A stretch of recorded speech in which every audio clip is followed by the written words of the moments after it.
Good morning mga ka-ashi!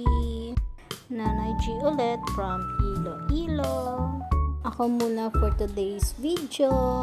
Today po is Saturday. Ngayon po ay nakasakay ako ng e-bike pauwi po ng bahay.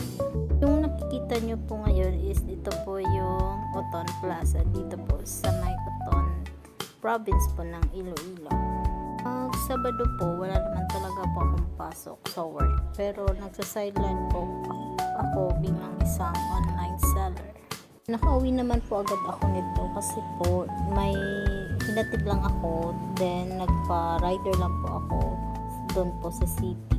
Ang linggo po kasi kinukuha ko po yung order nila from Monday to Friday. Then po pag Sabado, isang bagsakan na lang po para tipid sa pamasahe. Tsaka tipid rin po sa oras.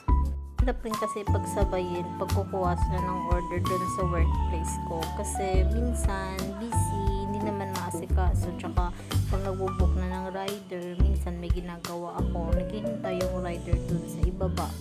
Minsan kung urgent talaga, pinapadrop off ko na lang kasi uso naman ngayon po yung drop off station na. Ito po, andito na ako ngayon sa bahay. Yan, pero nakikita nyo may trapal. Dati po yan yung shop ko. Kaso ngayon, sarado po ngayon. Pagpasok ko po sa gate is, andito naman po si Natricia sa loob. Then, siguro naghihintay na dun si Ash dun sa may pinto ng bahay. Super init po ngayon. Pero nung nakaraang araw, grabe yung ulan dito. Ngayon, ang init-init. Parang alas 12 na po ito ng tanghali, kaya ganito talaga siya kainit. Parang wala talaga dito si Ars sa may baba. Siguro nasa taas pa po. Di siguro na malaya na dumating na ako. Before ako pumasok niya, parang may nilagay mo na ako dun sa upuan. And then, pagpasok ko, wala siya dito. Siguro din niya talaga na malaya na dumating na ako. Siguro nasa kwarto. Medyo madilim dito sa loob kasi wala tong ilaw. Yung ilaw lang talaga mula sa labas.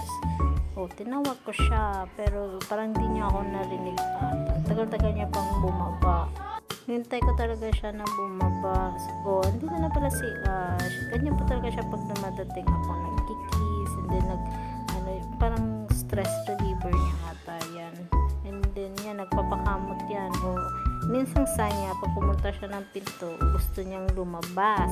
Lock naman yung pinto, tsaka si Trisha lang ata dun sa may tindahan. Kaya pinalabas ko na lang muna at para makapaglibot-libot din. Kasi buong araw siya hindi lumabas.